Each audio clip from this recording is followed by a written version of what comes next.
దేవుని చేతిలో మన జీవితాన్ని పెట్టడం ద్వారా దేవుడు మన కుటుంబాన్ని మనల్ని ఆశీర్దిస్తాడు. ప్రభు అంటాడు, నీ హృదయాన్ని నాకు ఇవ్వు, నీ హృదయాన్ని నాకు ఇవ్వు, నీ జీవితాన్ని నా చేతిలో పెట్టు అంటాడు. మనం తీసుకెళ్ళి ఈ జీవితాన్ని ఎవరెవరి చేతిలో పెడతాం? యాకోబు ద్వారా దేవుడు మాట్లాడతాడు, దేవునికి లోబడి ఉండుడి అంటే అర్థం ఏంటంటే దేవునికి మన జీవితాన్ని ఆయన చేతిలో ఉంచాలి. ఇప్పటి వరకు ఎవరెవరి చేతిలో మన జీవితాన్ని పెట్టాం, నష్టపోయాం. కానీ ప్రభు చేతిలో నీ జీవితాన్ని పెడితే ఆ నష్టాల ఊబిలోకి నిన్ను తొక్కేయడు, ఆయన ఆశీర్దిస్తాడు. ఒకవేళ నువ్వు కష్టాల ఊబిలో ఉంటే కనుక, సుడిగుండాల్లో ఉంటే కనుక ఆయన చేర్చి పైకి లేవనెత్తుతాడు. ఆయన నీ జీవితాన్ని ప్రభుకి ఇవ్వాలి, దేవునికి లోబడి ఉండాలి. తద్వారా దేవుని కార్యాలు మెండుగా జరుగుతాయి. రష్యా అనే దేశంలో ఒక వ్యక్తి ఒక ఇన్స్ట్రుమెంట్ని ప్లే చేసుకుంటున్నాడు. ఇన్స్ట్రుమెంట్ ప్లే చేస్తూ తన జీవనానికి ముందు కొనసాగిస్తున్నాడు. వాస్తవానికి వెస్టర్న్ కంట్రీస్లో, అమెరికా కావచ్చు, బ్రిటన్ కావచ్చు, రష్యా దేశాల్లో కొన్ని ప్రధానమైన కూడల్లో, ప్రధానమైన స్థలాల్లో కొంతమంది మ్యూజిషియన్స్ వాళ్ళు ఏం చేస్తారంటే రోడ్డు ప్రక్కన షోస్ ఇస్తారు.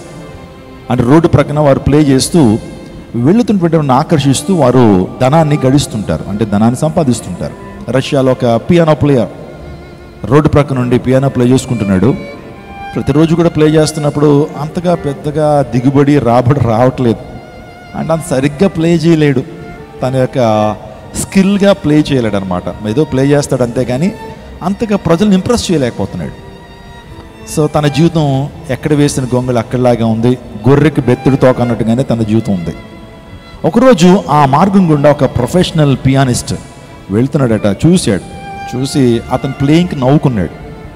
సరిగ్గా ప్లే చేయలేకపోతున్నాడు. ఒకసారి వెళ్ళి అతని జీవితానికి కొన్ని సజెషన్స్ ఇద్దాం, కొన్ని అడ్వైస్ ఇద్దాం, ఎలా ప్లే చేయాలో నేర్పిద్దాం అన్నట్లుగా ఆ ప్రాంతానికి వెళ్ళాడు. చూశాడు, ఒకసారి ఆ పియానో నా చేతిలో పెడతామన్నాడు. ఆ కీబోర్డ్, హార్మోనియం అనుకోండి, పోని మీకు క్యాషియో అంటారు కొంతమంది, పియానో అంటారు కొంతమంది, హార్మోనియం అంటారు. ఆ ఇన్స్ట్రుమెంట్ని, సంగీత పరికరాన్ని నా చేతిలో పెట్టాయా, ఒకసారి నేను ప్లే చేస్తానంటే అసలు ఇవ్వలేదంట.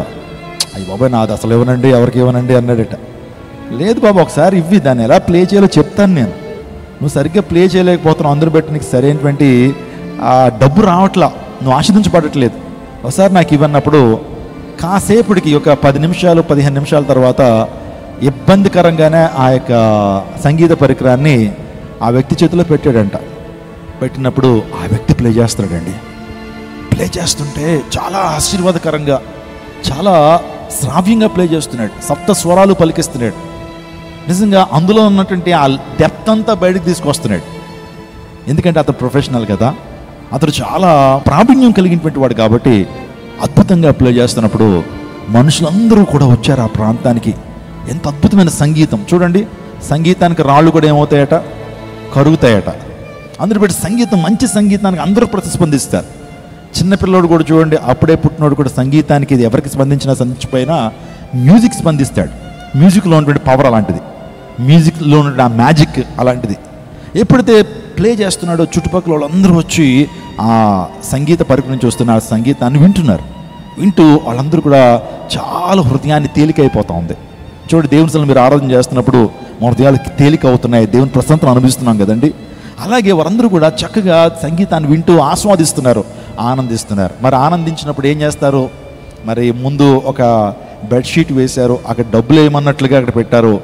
ఇప్పుడు ప్రజలందరూ కూడా ఎప్పుడైతే ఆ యొక్క ఆశీర్వాదాన్ని, ఆనందాన్ని అనుభవించారో, ప్రజలు బాగా ప్లే చేశాడు కాబట్టి ఏం చేస్తున్నారు, అక్కడ డబ్బులు ఇస్తుంటే నిజంగా ఆ దుప్పటంతా కూడా, ఆ బెడ్షీట్ అంతా కూడా మంచి విలువైనటువంటి కాగితాలతో నిండిపోయిందట. అంటే హై డినామినేషన్ ఉంటుంది కదండి కరెన్సీలో, అంటే 500 రూపాయల నోటుతో మొత్తం అన్ని ఆ ప్రాంతం అంతా కూడా నిండిపోతే సుమారు కొన్ని లక్షల రూపాయలు ఆ రోజు వచ్చినాయి. దాన్ని అందుకు లొంగదీసి ఆ వ్యక్తి చేతిలో పెట్టాడంట. ఇక నుంచి ఏదైనా వ్యాపారం చేసుకో, సరిగ్గా నేర్చుకో అయ్యా, ఇన్స్ట్రుమెంట్ సరిగ్గా నేర్చుకుంటే నీకు భవిష్యత్తు ఉంటుందని చెప్పి వెళ్ళిపోయాడట. ఎందుకు మాట చెప్పానంటే, ఆ వ్యక్తి ప్రతిరోజు కూడా తన ఇన్స్ట్రుమెంట్ తనే ప్లే చేసుకుంటున్నాడు, కానీ ఎదుగు బొదుగు లేదు, ఏదైనా ఆశీర్వాదం లేదు. కానీ ఎప్పుడైతే ఒకరోజు తన యొక్క ఇన్స్ట్రుమెంట్ని, తన యొక్క సంగీత పరికరాన్ని మంచి ప్రొఫెషనల్ చేతిలో పెట్టాడో, తన జీవితం ఆశీర్వాదకరంగా మారింది. నిజమే, మన జీవితాల్లో మనము మన జీవితాన్ని లీడ్ చేస్తుంటాం, ఎన్నో నిర్ణయాలు తీసుకుంటూ ఉంటాం. ఎలా కాదంటే అలాగా, అలా కాదంటే ఇలాగా అని నిర్ణయాలు తీసుకుంటాం, కానీ ఫెయిల్ అవుతున్నాం.